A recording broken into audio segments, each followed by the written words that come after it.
Stocks have taken a beating. A harsh pattern has formed of consistent downtrend. It's so bad, in fact, it hasn't been like this since the financial crisis. We must realize that we're 1 foot over the edge of a cliff in this absolute disaster. First, the stock market will suffer. The pension funds will disappear. The central banks will then pump up the printing presses, and the mass chaos will ensue. You came here for the truth, so let me unveil that for you. Let's look at what happened with stocks, beginning with this article. First, it's official. Dick Clark Productions sells to China's Wanda Group. This is from the video I did yesterday. Just wanted to show you that they are making their acquisitions right now, and it's on the major scale. Okay. The S&P 500 in a longest losing streak in 8 years. So we're not talking about stocks were down 1 or 2 or 3 days in a row or even a week. It's gone beyond that. And you can see right here, as they say, stocks shifted into malaise mode Thursday afternoon with the looming election sending the S&P down for an 8th straight day. Longest streak for the broad market since 2008. We have concerns about a China slowdown. We have the whole election obviously creating turmoil. We have the prices of commodities such as oil and gold fluctuating to some degree in the recent past. And the stock market is apparently a little uncertain. And in the next article, I'll just move to it right away. This article goes over all the different asset classes and shows you how their performance is done recently. And I will tell you, it seems like they are all down. Everything seems to be down, basically. The US dollar, gold, oil, everything has taken a beating. Stocks retreated for an 8th consecutive day. Nervous investors remain transfixed on the potential outcome of next week's U.S. presidential election become too close to call. So remember, everybody, if you're in the U.S. or not, this is a very important thing to track what's going to happen. I believe that we could see some violence after the votes, and that's very concerning to me. It happens many times. Look at what's happening in France right now. Absolute bedlam in some areas. And just they get into the details. I won't go over them all, but in here, if you want to track what's been happening to different asset classes, different markets, this is the article to check out. It will be in the description of the video. This is talking about, in this paragraph here, basically just the whole politics of it all and the failure of that. This is interesting because we saw what happened with these Clinton emails with WikiLeaks. Assange, WikiLeaks did not receive the Clinton emails from Russian government. So he's actually coming out and saying this publicly, despite what the claims have been on the other side of this argument.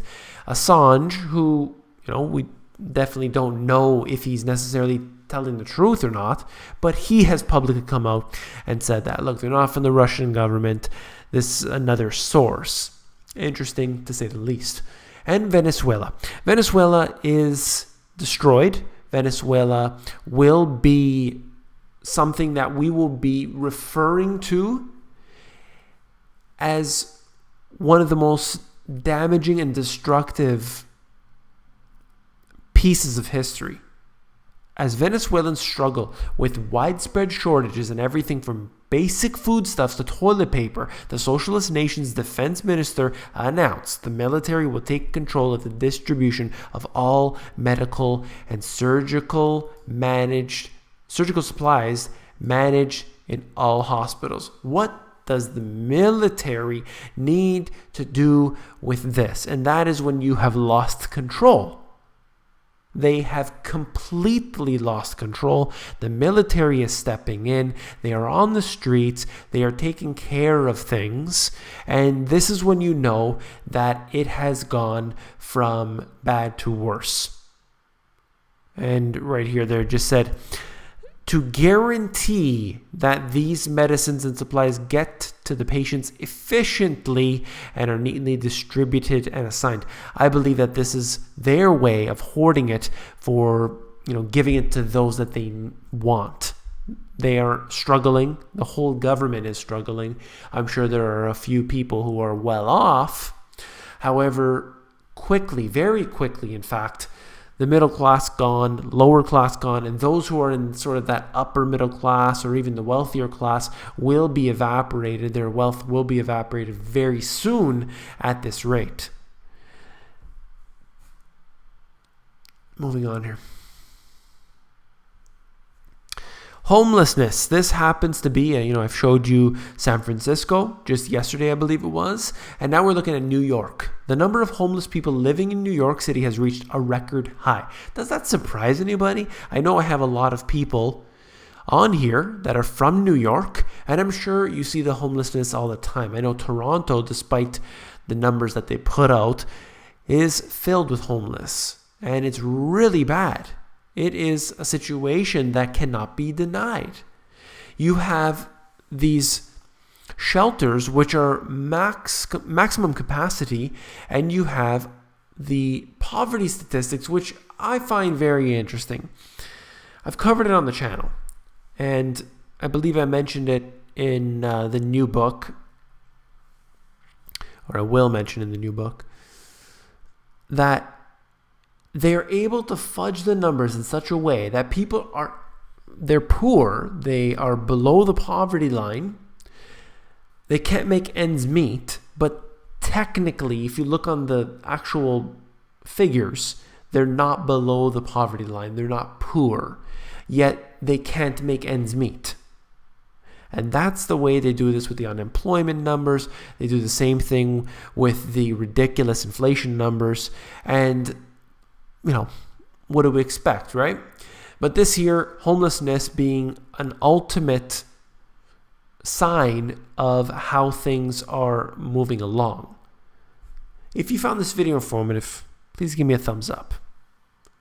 Last but not least, if you found the video informative, I know you'll find my book, The Money GPS, even more informative. If you want to look through the book, just head over to Amazon. They have a look inside feature that's going to allow you to flip through the pages of the book and see if you like it. Take care. For all those who are still here, you came here for the rant, so let me unveil that for you. I don't have a particular topic to discuss, but let's see where this goes. What I'm seeing right now is a lot of what I've seen over the past few years. QE3 stopped, and the markets have basically been this state of stagnation. Without that money printing, there has been no ability for stocks in general as a whole to come up, businesses to come up. And Main Street is suffering as a result. A lot of people are hurt by this. How can they achieve prosperity? Well, number one, they have to stop intervention. Stop intervening in the market. They're distorting it. They're making it worse. Is that going to happen? No. Okay, you need to get the politicians out of it. Is that going to happen? Absolutely not. Okay. We need to actually have a way to create jobs. Stop shipping them overseas. Stop outsourcing businesses and create jobs. Create real jobs. Is that going to happen? No, not going to happen. So, you see where I'm going with this.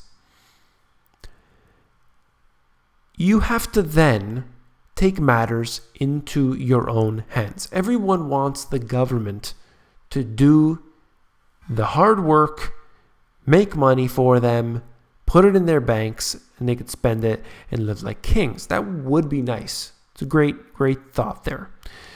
I don't see it happening. All I will say is, if you want to have safety, security, prosperity, you need to take matters into your own hands. And we can chase the almighty dollar all day long. We can try and make more money, work a lot harder. We can work 2 jobs, 3 jobs. We can take our money, we can put them in investments, give them to these financial advisors, try to make some money.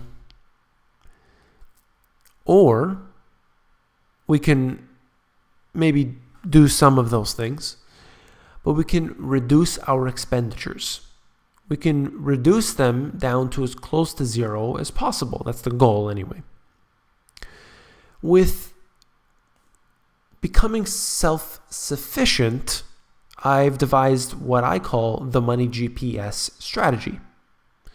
Being able to provide for yourself and your family so that you do not need to have all these expenses. And just one very good example, solar panels. Every month or however often you get your bills for power that you pay to this company, when you can put solar panels on your roof or in your backyard or wherever it might be, and have the earth, the sun, provide these for you. You do not need to pay for a service that you can provide for yourself. Interesting. Same thing with a garden. Same thing with, perhaps people want to raise their own animals or whatever. It wasn't that long ago when people did this all the time. This is all they ever did. And now we have the modern conveniences, which obviously are great for different reasons. But a lot has changed, and I believe that if you want to survive, you need to become self-sufficient. That is my message. I call it the money GPS strategy, and I hope that you have some interest